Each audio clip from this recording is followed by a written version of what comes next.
Dynamic store.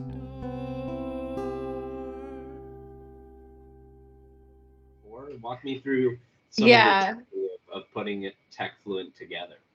Yeah. I think like an idea doesn't just come crystal clear overnight. Like you just lands one day. So I definitely am trying to think back of like when was the first time this like started noodling in my brain. I was definitely a practice director at Stoneridge Software. So it was my first time having to actually hire for a team. And that was my like direct experience with it's really hard to find affordable experienced resources. I also noticed at that time the extreme lack of diversity that we have in our space.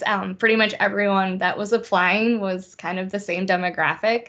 Um, and and I left that role not knowing what I was gonna do next. So I kind of took a few months off, and that's when I decided to become an independent consultant.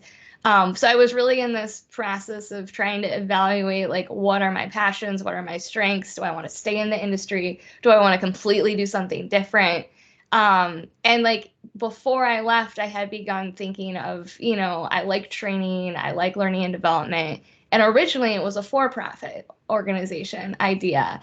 And that summer of 2020, when the pandemic hit and I live in Minneapolis, so George Floyd was murdered, I was protesting and I was like, I could turn this into a nonprofit idea and actually make an impact for under-resourced communities that they don't know this career is an option and they don't really have a way to get their foot in the door unless someone helps with the mentoring and the training and the connection piece because it's really hard to land an interview if you don't have any experience, any certs on your resume. You can't afford to pay for training or to get the certs. And so that's really where I connected the two of like, I want to find this, like do something fulfilling that feels like I'm helping people and combined it with like my for-profit training idea.